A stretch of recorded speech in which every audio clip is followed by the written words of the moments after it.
हाँ, तो गर्मी है, खूब लेट हुए हैं आज। और हाँ, आज के लिए तैयार हो जाओ। कल चैप्टर नंबर 4 फिजिक्स का कंप्लीट हुआ था, तो कल रात को मेरे सपने में आया था केमिस्ट्री माई। फिजिक्स बाबा होते हैं, केमिस्ट्री माई होती है, ठीक है। मेरे सपने में आई थी, मेरे को भी कंप्लीट करो, मेरे भी 4 चैप्टर कंप्लीट करो। मैंने कहा चलो ठीक है भैया, कल तुम्हारे समय में फिजिक्स पढ़ा, फिजिक्स के समय में केमिस्ट्री पढ़ाऊंगा, ठीक है। अभी भी पढ़ा रहा हूँ, फिजिक्स के समय में भी पढ़ाऊंगा, और आज केमिस्ट्री कंप्लीट करने वाला हूँ, ठीक है। अब क्या करूं भाई, उनका भी बात रखना पड़ेगा ना, है ना। आज केमिस्ट्री कंप्लीट, ठीक है। चैप्टर नंबर 4 कोई पीछे नहीं रहेगा, नहीं फिजिक्स नहीं केमिस्ट्री। सर ये ब्लैक इंक, कोई पीछे नहीं रहेगा। हाँ हाँ ठीक है, कोई पीछे नहीं रहेगा भाई, ठीक है। सुमन दिव्या, बहुत दिन बाद आ रही हो, क्या हाल चाल?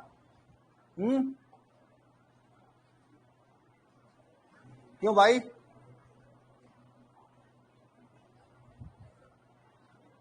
क्यों सुमन, कहाँ पे थी? अरे पूनम कुमारी, आज आप क्लास में दिखाई दे दिया।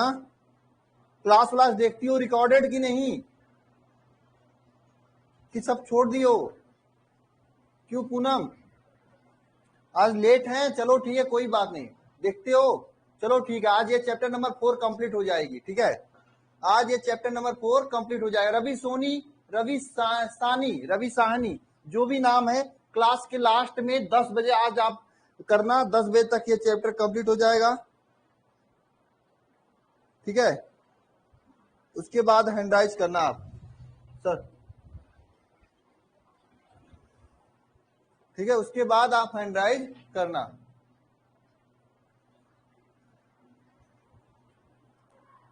मेरे से बात करनी है, कर लेना आप लास्ट में। सुमन दिव्या, चलो स्टार्ट करते हैं आज की क्लास को हम, ठीक है। कौन आ गया भाई? आशीष सर, सुनिए जरा। डाउट क्लास, आप डाउट भेजो, आज के क्लास के लास्ट में ही हम आपके डाउट रख लूंगा, ठीक है। टेंशन मत लो, डाउट भेजे रहोगे तब तो लूंगा, ये नहीं कि मुंह से बोल के डाउट पूछना, नहीं, गलत बात। जिसको भी पूछना है डाउट पहले चैट में सेंड कर दे। चलो क्लास स्टार्ट करते हैं। गुड इवनिंग सभी को। तो अभी तक हम लोग क्या पढ़े थे, उसे रिकैप ले लेते हैं। सबसे पहला चीज हम लोग शून्य कोटि की अपक्रिया के बारे में पढ़े थे। शून्य कोटि की अपक्रिया के बारे में, शून्य कोटि की अपक्रिया क्या होती है? देखो, मात्रा गलत हो सकता है, कोटि पर ये वाला मात्रा होता है। नोट्स में भी आप गलत मात्रा पाओगे, तो हिंदी में नहीं पढ़ा रहा हूं आपको मैं फिजिक्स और केमिस्ट्री पढ़ा रहा हूं, तो मात्रा पे ध्यान मत देना, ठीक है, ठीक है, ओके। पल्लवी, ठीक है। तो शून्य कोटि की अपक्रिया के बारे में हम लोग पढ़े। तो शून्य कोटि की अपक्रिया के बारे में क्या जाने? इस शून्य कोटि का अपक्रिया का वेग नियतांक के क्या होता है? A naught minus A T upon T होता है। ये मैंने आप लोगों को बता चुका हूं। शून्य कोटि की अर्ध टी हाफ क्या होता है? बताओ बताओ क्या होता है? बताओ। ए अपान ए बाई 2 के होता है। ये वैसा कुछ होता है? ए बाई 2 के होता है टी हाफ का वैल्यू। ये सब हमने पढ़ रखा है, ठीक है। तो अब हम एक क्वेश्चन करेंगे, एक हम लोग क्या करेंगे? क्वेश्चन करेंगे। अब हम लोग एक क्वेश्चन करेंगे। शून्य कोटि की अपक्रिया का ज्यादा क्वेश्चन एग्जाम में पूछा उछा नहीं जाता, इसलिए मैं ज्यादा बताऊंगा भी नहीं, ठीक है। जो पूछा जाता है वही बताऊंगा। एक क्वेश्चन करके हम लोग प्रथम कोटि की अपक्रिया पे निकलूंगा, ठीक है। हम लोग निकलेंगे ना प्रथम कोटि के लिए, ठीक है।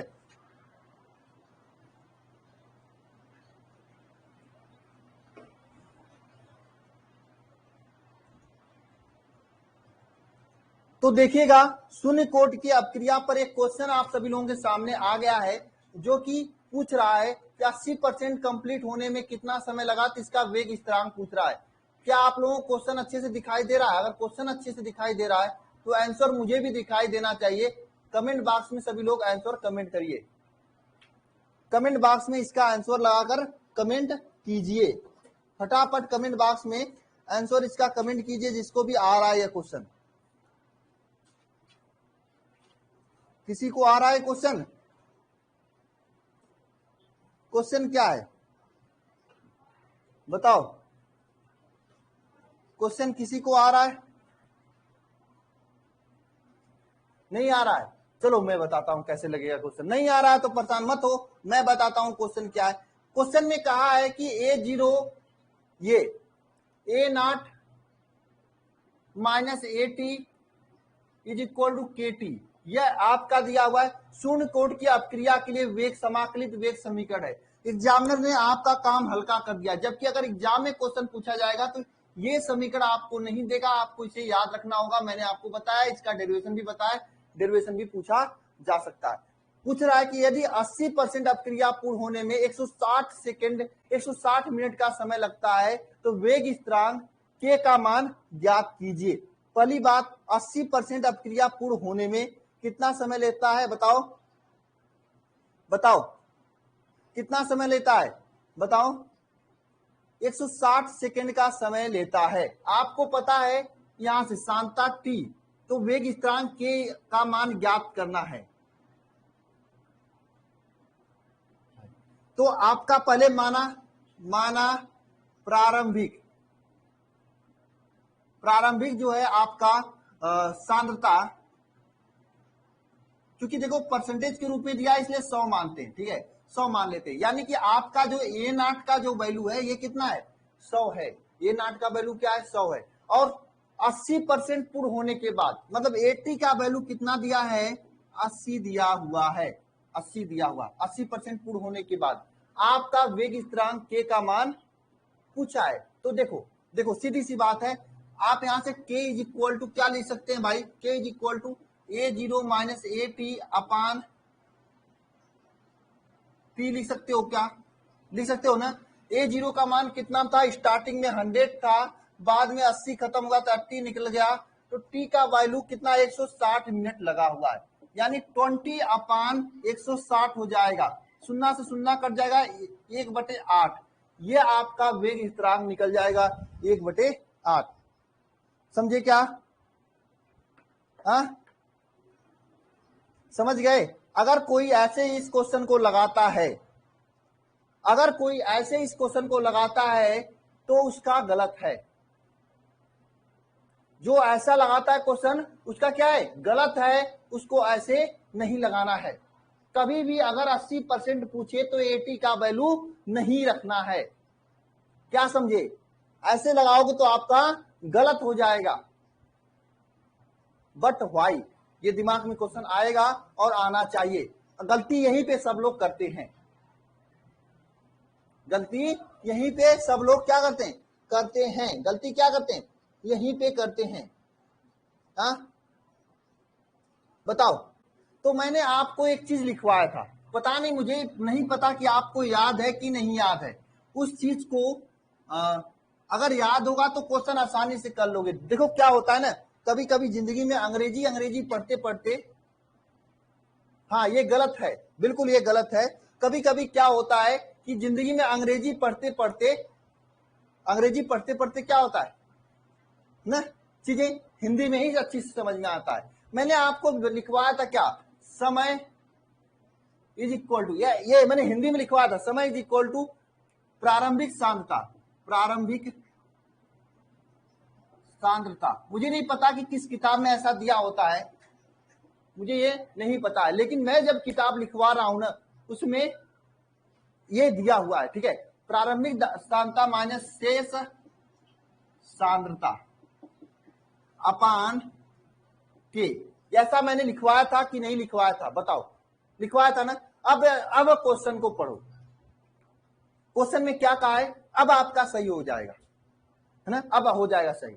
क्वेश्चन में कहा है यदि, ये तो लिखा है, इतना तो आपका शून्य कोटि की अपक्रिया का समाकलित वेग समीकरण, यदि 80% पूर्ण होने में 160 मिनट का समय लगता है। ये स्पष्ट है कि टी का समय दिया है 160 मिनट, लेकिन कितना? 80% पूर्ण होने में।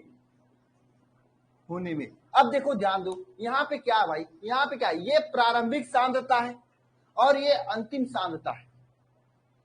ये प्रारंभिक सांद्रता है और ये शेष सांद्रता। अगर 80% पूर्ण हो गया तो शेष कितना बचा है किसी को पता है? अरे बताओ, किसी को पता है शेष कितना बचा है? अगर 80% पूर्ण हो गया तो शेष कितना बचा है किसी को पता है कि नहीं? बताओ, 80% पूर्ण हुआ तो शेष कितना बचा होगा? हाँ, शेष कितना बचा होगा? 20%, है ना। शेष कितना बचा होगा बताओ? बताओ शेष कितना बचा होगा? हाँ 20%। तो देखो, अगर देखो जहां पे भी परसेंटेज का कंसेप्ट आएगा वहां पर आपको प्रारंभिक सांद्रता 100 मानना है। यहां पे मानोगे, माना प्रारंभिक सांद्रता क्या है? 100 है। माना, क्योंकि परसेंटेज के मैटर में 100 माना जाता है, आपको पता होना चाहिए। माना प्रारंभिक सांद्रता, प्रारंभिक सांद्रता कितना है? 100 है, 100 है ना? आपको ये पता होना चाहिए, पता भी होगा कि कभी भी परसेंटेज का मैटर आता है तो 100 माना जा। प्रारंभिक सांद्रता तो 100 हो गया, लेकिन शेष सांद्रता कितना हुआ? 100 में से 80 पूर्ण हो गया, शेष कितना बचेगा? बताओ शेष कितना बचेगा? फिर से बताओ मुझे एक बार, मैं फिर से देखना चाहता हूं। बताओ शेष कितना बचेगा? 20 बचेगा। बहुत बढ़िया। अब शेष कितना बचेगा? शेष सांद्रता कितना बचेगा? बताओ। प्रारंभिक सांद्रता जो 100 है, इसमें से 80 पूर्ण हो गया तो 20 आपका शेष बचा, 20% आपका शेष बचा। अब यहाँ पे रखो आंसर में प्रारंभिक सांद्रता कितना रखोगे? 100 रखोगे। शेष सांद्रता कितना रखोगे? 20 रखोगे। अपान देखो के का वैल्यू ज्ञात करना, समय यहाँ पे ये लिख सकते हैं क्या? समय इज इक्वल टू के, ऐसा लिख सकते हैं ना? कोई उल्टा पुल्टा तो चलेगा ना? हाँ ऐसा तो लिख सकते हैं। अरे बताओ ऐसा लिख सकते हैं कि नहीं लिख सकते हैं? ऐसा लिख सकते हैं, है ना? ऐसा लिख सकते हैं। यहाँ पे परसेंटेज कर दो, ठीक है, ठीक है ना? ऐसा लिख सकते हैं। बहुत बढ़िया। अब ध्यान देना, ये क्या 100 में से 20 जाएगा तो 80 बचेगा। 80 अपान कितना हो जाएगा? समय कितना? 160, 160 है ना? 160 ये आपका समय है ना? तो कितना आएगा आंसर? बताओ। 1/2 ये आंसर आएगा, 1/2। लेकिन अगर आप पैसे लगाते हो तब पर भी आपका गलत हो जाएगा, ऐसे लगाते हो तब पर भी आपका गलत हो जाएगा। ये भी आपका गलत है, ऐसा भी लगा सकते हो। कुछ लोग ऐसा सोचेंगे,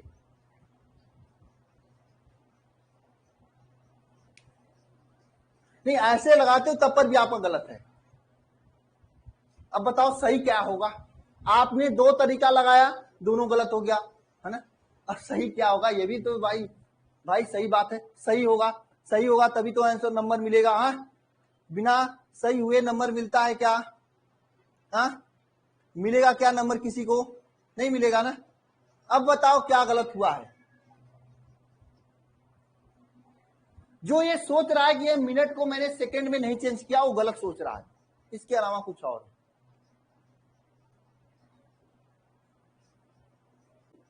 बताओ।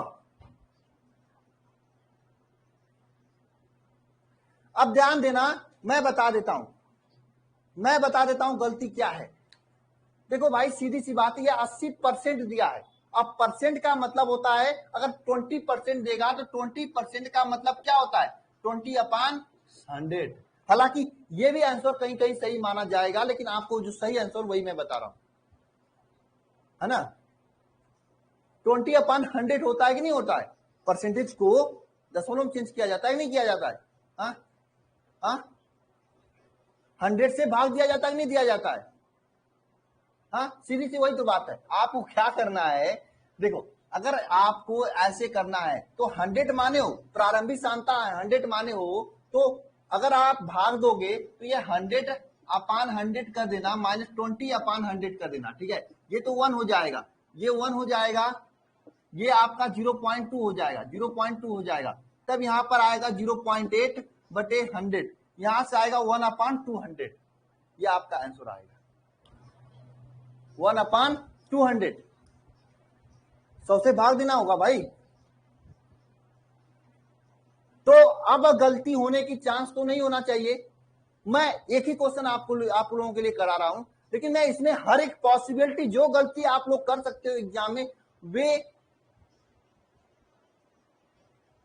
आपको मैंने करा दिया। यहां पे मैंने गलती करा दिया, फिर बाद में सही करा दिया, है ना? तो इस क्वेश्चन को लगाने का सबसे अच्छा तरीका मैं फिर से बता देना चाहता हूं, कहां पे गलती हुई थी, आप कैसे लगाओगे। ध्यान देना,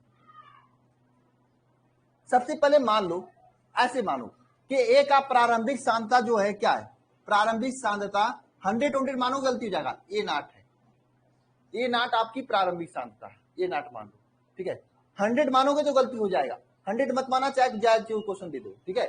तो शेष सांद्रता क्या हो जाएगा, शेष सांद्रता, प्रारंभिक सांद्रता ए नाट है, इसका ए नाट का 80% क्या हो जाता है, खर्च हो जाता है ना। ए नाट का 80% कितना हो जाएगा, ए नाट का 80% मतलब 80/100 कितना हो जाएगा, बताओ बताओ। ए नाट का 80% कितना होगा, 0.8 होगा ना, हाँ 0.8 होगा कि नहीं होगा बताओ। तो 0.8 ए आपका ये शेष, ये आपका सांद्रता हो जाता है ना, ये इतना सांद्रता पूर्ण होता है। तो शेष सांद्रता कितना बचेगा,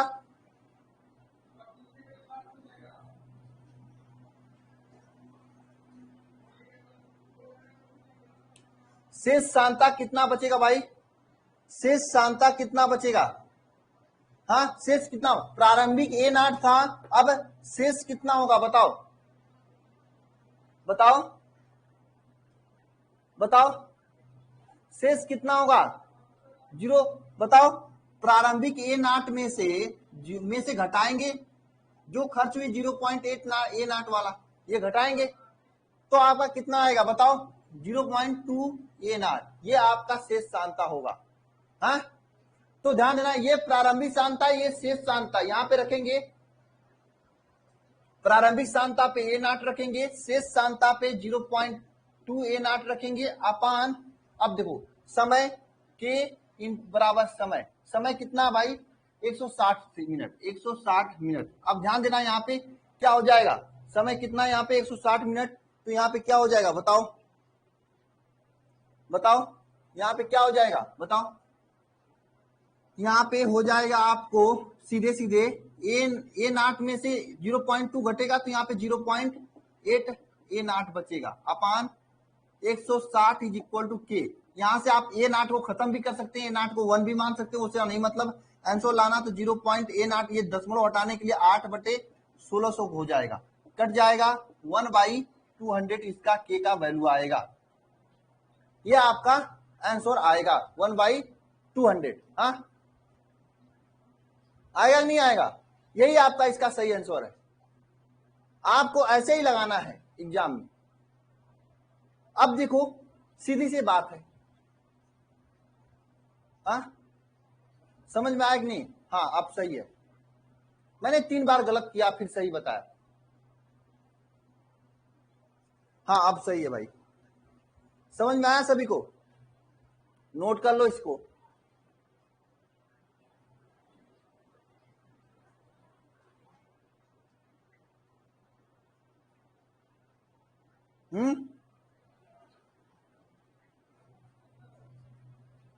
नोट करो सभी लोग इसे,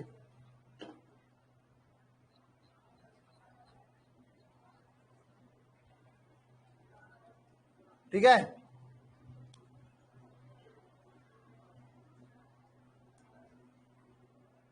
अरे ए नाट यानी यहां पर 1 लगा है ना, अगर किसी को ये नहीं समझ में आ रहा कि A naught minus 0.8 A naught is equal to 0.2 कैसे हुआ, तो भाई देखो ए नाट के आगे 1 लगा हुआ है, एक ए नाट माइनस 1 लिख सकते हैं ना, माइनस 0.8 ए नाट, तो 1 में से 0.8 घटेगा तो 0.2 ए नाट ही आएगा ना आंसर। अरे बताओ वही तो है, हाँ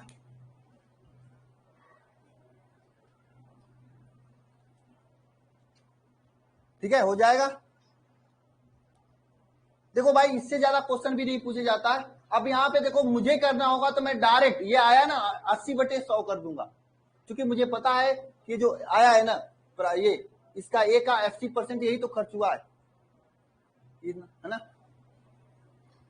हो जाएगा ना। तो आप ऐसे करना गलती नहीं होगा, 100/100 एक हो जाता है, हाँ वही बात। आगे चलते हैं हम लोग, अब हेडिंग करिएगा प्रथम कोटि की अपक्रिया, क्या हेडिंग करना है, प्रथम कोटि की अपक्रिया।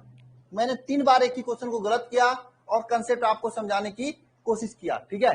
अब मुझे लगता है कि समझ में आ गया होगा, लेकिन ये शून्य कोटि से अधिकांश जो पूछा जाता है एग्जाम में, या तो आपसे ऑब्जेक्टिव पूछेगा या शून्य कोटि की अपक्रिया की वो पूछेगा, क्या उदाहरण पूछेगा, ठीक है, या फिर वो डेरिवेशन करने के लिए कहेगा, जो डेरिवेशन हमने आपको करा रखा है, ये नाट वाला डेरिवेशन, ठीक है, आप लोग कर लेना उसे ना। अब हेडिंग क्या डालना है आपको, हेडिंग यह डालना है कि क्या प्रथम कोटि की अपक्रिया, प्रथम कोटि की अपक्रिया।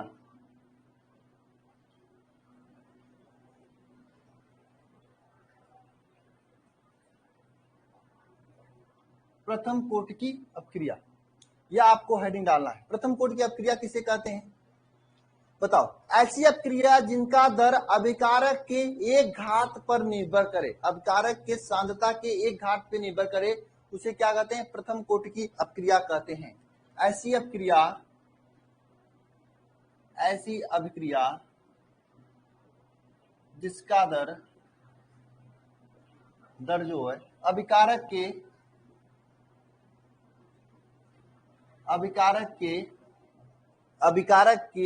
दर, जिसका दर अभिकारक के सांद्रता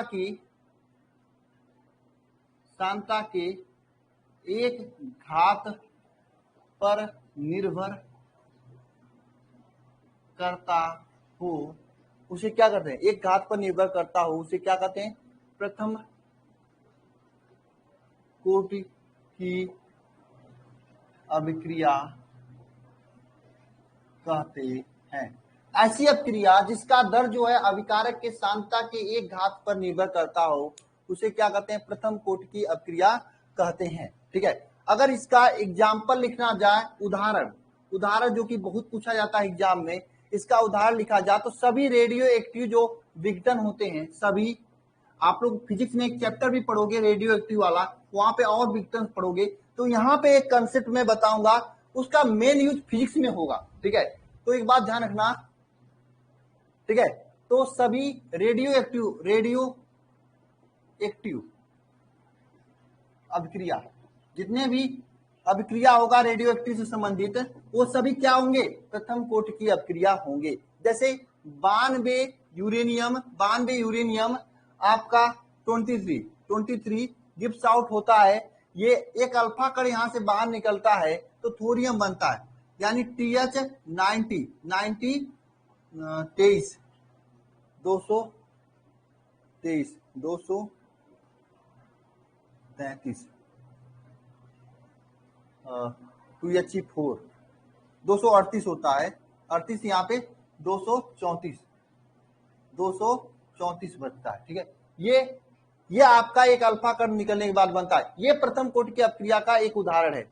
इसके अलावा 92 क्या है, कुछ लोगों के दिमाग में नहीं आ रहा है, तो मैं बता दूं 92 इसका परमाणु क्रमांक है, याद कराया गया था आप लोगों को क्लास में, भूलना मत। ठीक है, इसके अलावा इसका एग्जाम्पल है H2O2 का विघटन होगा तो कैसे टूटेगा, ये टूटेगा 2H2O प्लस O2 में, ये पूछा जाता है एग्जाम में, इसका एग्जाम्पल इसलिए मैं कर रहा हूं, याद रखना। या फिर एक होता है NH4NO2, ये मुझे कैसे पता सर, मैं भी इसे याद किया हूं। दरअसल क्या है कि ये आपको याद ही करना होगा कि ये प्रायोगिक मान होता है। ठीक है, ये अभिक्रिया को लेबोरेटरी में साइंटिस्ट ने किया, जो इसका रिजल्ट आया उसको उन्होंने बताया। ठीक है, समझ में आया, 2N2O5, इसलिए आपको याद करना आवश्यक हो जाता है कि कौन सी अपक्रिया की कोटि प्रथम है। ठीक है, ये याद करना आवश्यक हो जाता है। ठीक है, ये आपको क्या याद करना आवश्यक हो जाता है। इसके अलावा एक अपक्रिया जिसके बारे में आगे आपको पढ़ना है,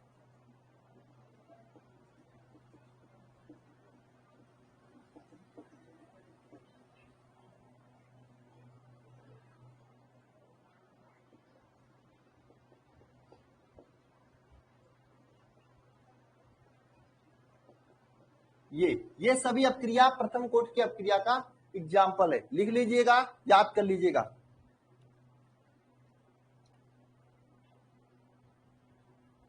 बहुत इंपॉर्टेंट है भाई साहब, इसे याद कर लीजिएगा, मैं बता रहा हूं बहुत बार एग्जाम में पूछा जाता है।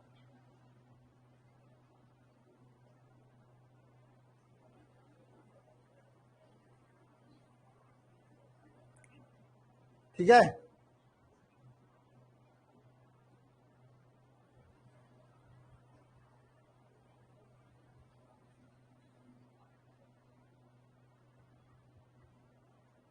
ठीक है, इसे नोट कर लीजिए सभी लोग।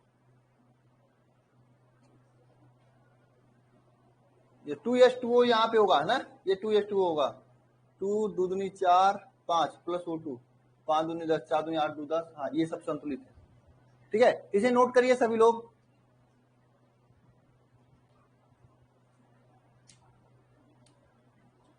नोट करिए, हो गया। तो चलिए अब देखिए समाकलित दर समीकरण ज्ञात करते हैं। समाकलित दर समीकरण ज्ञात करते हैं। समाकलित दर समीकरण क्या होगा इस अपक्रिया का, देखो ध्यान देना।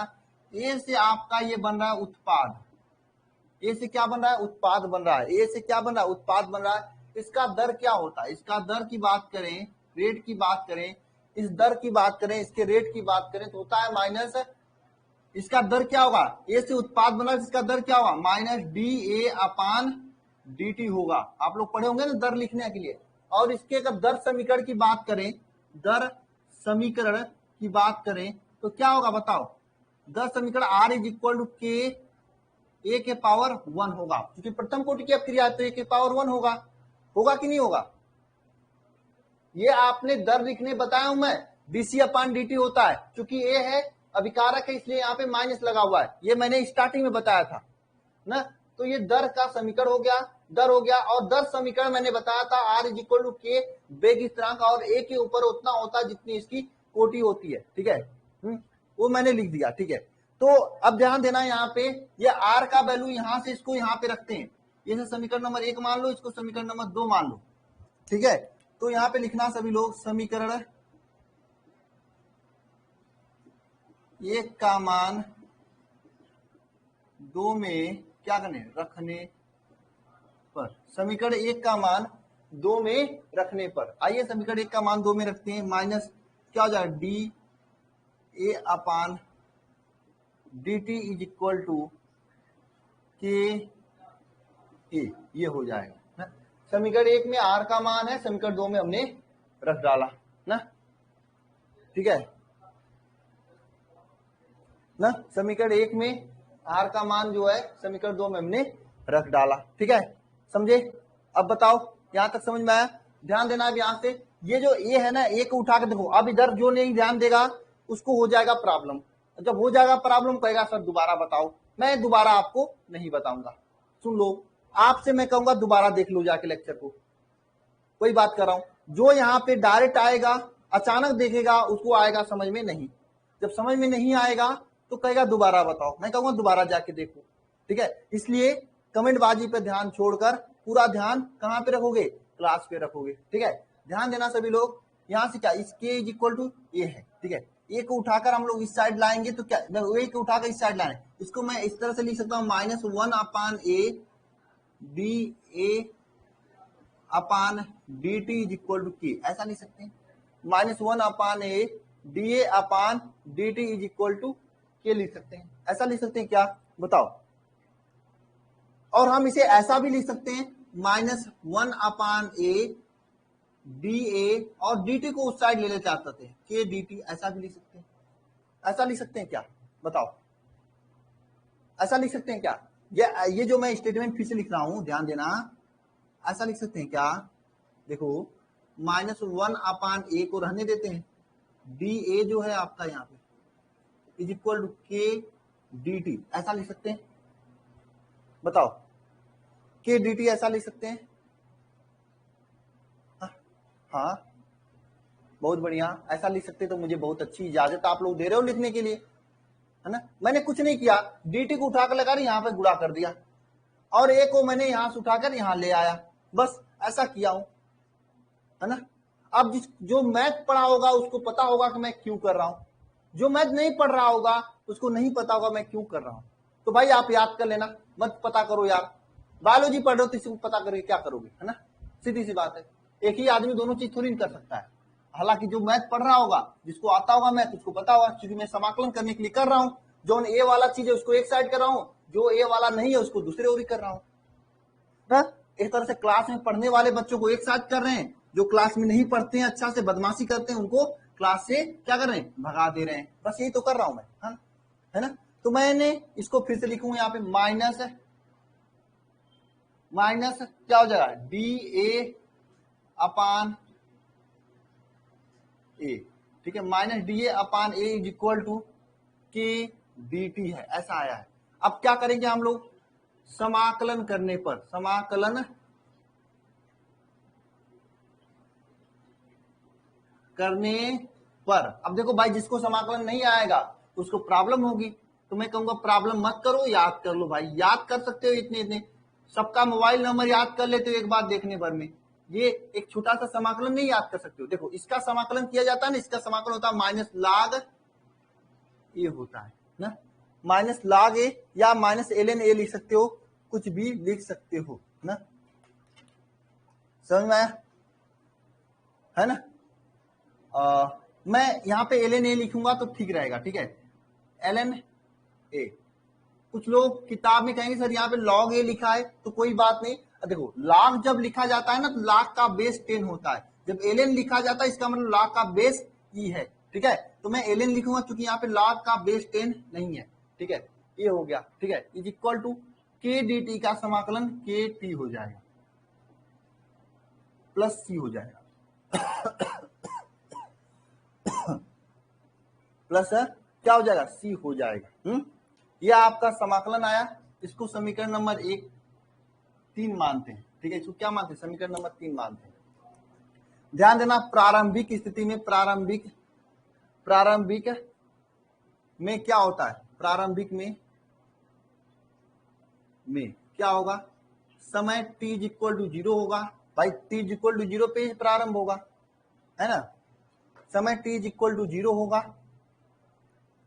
समय t इक्वल टू क्या होगा, यहाँ पे प्रारंभ में समय t इक्वल टू 0 होगा, और सांता जो a था यह क्या हो जाएगा, a नॉट हो जाएगा। रख दो समीकरण में, समीकरण 3 से रखो, समीकरण 3 में a t इक्वल टू 0 रख दो और a equal to a nought लिख दो, तो यहाँ पे क्या हो जाएगा माइनस ln। कुछ लोग ln के यहाँ log लिखते हैं, सही होता है, लेकिन मैं ln रखता हूं क्योंकि सही ln ही है, log तो बस वैसे ही दे दिया जाता है बुक में। Is equal to k into 0 plus c, मैंने t के यहाँ पे 0 रखा, a के यहाँ पे a नॉट रखा, k इंटू 0 का मान क्या हो जाएगा, 0 हो जाएगा, इसलिए मैं डायरेक्टर c के बराबर लिख देता हूं। ln a nought is equal to c है, यानी अब हम लोग क्या करते हैं, समीकरण 3 में c का मान क्या रखते हैं, रखने पर, समीकरण 3 में c का मान रखते हैं, तो क्या हो जाएगा minus ln a is equal to K T minus ln a naught, ऐसा लिख सकते हैं, K T minus ln a naught. मुझे बताते रहना ऐसा लिख सकते हैं कि नहीं लिख सकते हैं। अब ध्यान देना, ये जो ln a नॉट है इसको इस साइड उठा कर लाते हैं, तो यहाँ पे माइनस इस साइड आके प्लस हो जाएगा, ln a नॉट हो जाएगा, ये minus ln a is equal to K T, ln a is equal to K T, ठीक है। अब देखो आप लोग एक फार्मूला पढ़े होंगे, ln या फिर log m minus log n is equal to log m by n, ये फार्मूला पढ़े होंगे आप लोग। सेम फार्मूला यहाँ पे लगाएंगे, ln a nought minus ln a is equal to K T, तो यहाँ पे वो वाला फार्मूला लगाएंगे तो क्या हो जाएगा, ln a nought upon a, दिखाई दे रहा है ना, ln a nought upon a हो जाएगा, is equal to K T हो रह जाएगा ना, is equal to K T रह जाएगा, ठीक है। ध्यान देना, यहाँ पे ऐसा फार्मूला आप लोग पढ़े होंगे बचपन में जब पढ़ने का समय था, है ना, ये फार्मूला पढ़े थे ना, ln a nought minus a T, ये कैसे हुआ, उस फार्मूले से हुआ है, मैंने अभी भी बताया आप लोगों को कुछ समय पहले। अब ध्यान देना, ठीक है, मैं यहाँ पे इसके आगे चल रहा हूं ना। अब देखो देखो, ये जो आपका क्या है, ln a nought upon a है, ठीक है, ठीक है, इज इक्वल टू क्या है, के टी। ये तो आपका फार्मूला बन गया, किसका, प्रथम कोटि की रिएक्शन का वेग समाकलित वेग समीकरण हो गया।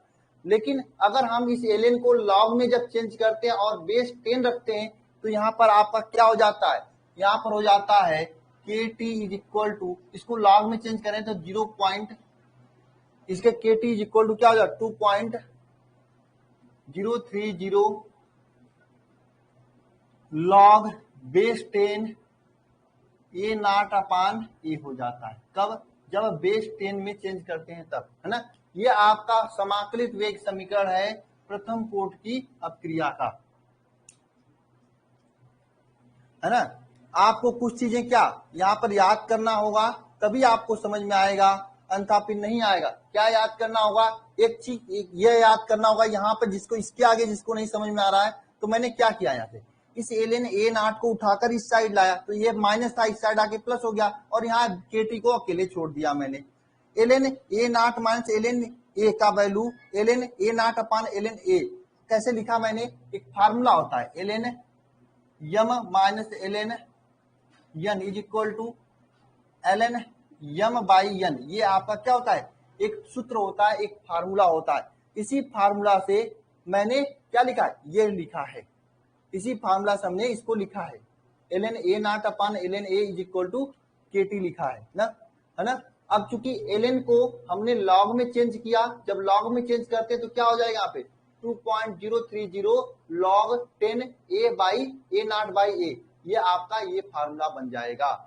बहुत ही इंपॉर्टेंट है, नोट करिए सभी लोग, तो इसके आगे का हम लोग कुछ बातें करते हैं, ठीक है, बहुत ही इंपॉर्टेंट है ना ये। या कभी कभी अगर समय t के फॉर्म लिखना है, t इज इक्वल टू ऐसे भी लिख सकते हैं 2.030 अपान के लॉग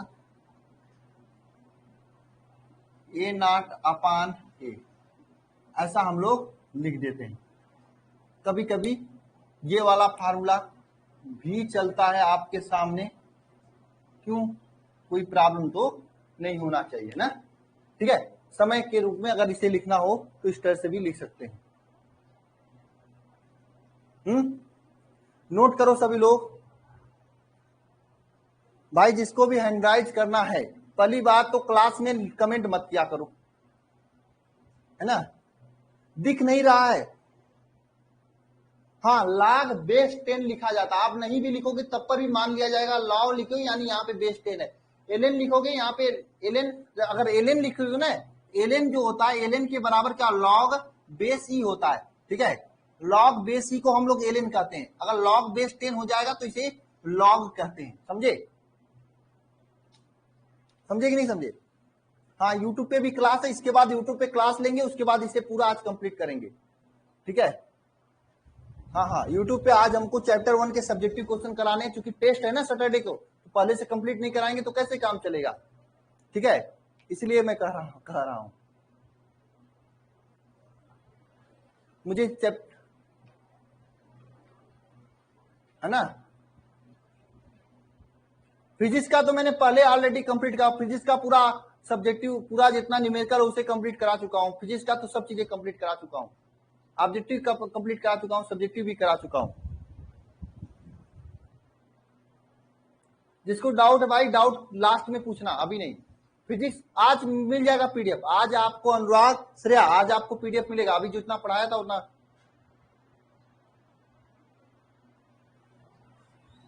डाउट है बस कमेंट करते रहो सीधे वाला, अपना आप आपका डाउट सही हो जाएगा।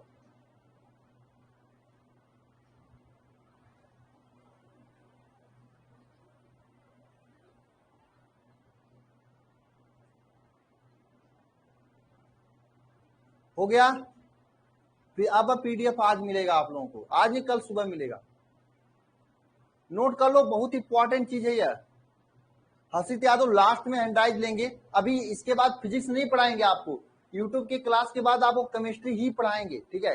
अब मैं इसको रब करूंगा, इसके आगे की कहानी हम लोग 8:30 बजे मिलकर करेंगे, ठीक है। उसके बाद यूट्यूब पे मुझे इसका वो पढ़ाना है। जिसको भी डाउट है लास्ट में पूछना, पूरी क्लास कंप्लीट हो जाएगा, पूरा चैप्टर आज कंप्लीट हो जाएगा। उसके बाद जितना डाउट पूछना हो 12 बजे तक बैठाओगे तो 12 बजे तक मैं बैठकर डाउट बताऊंगा आपका। हमसे बात करना है विनायक, ठीक है, कर लो बात, क्या दिक्कत है। रात को फिजिक्स क्लास आज नहीं होगा, आज इस चैप्टर को कंप्लीट करके कल से दोनों नया चैप्टर स्टार्ट करते हैं।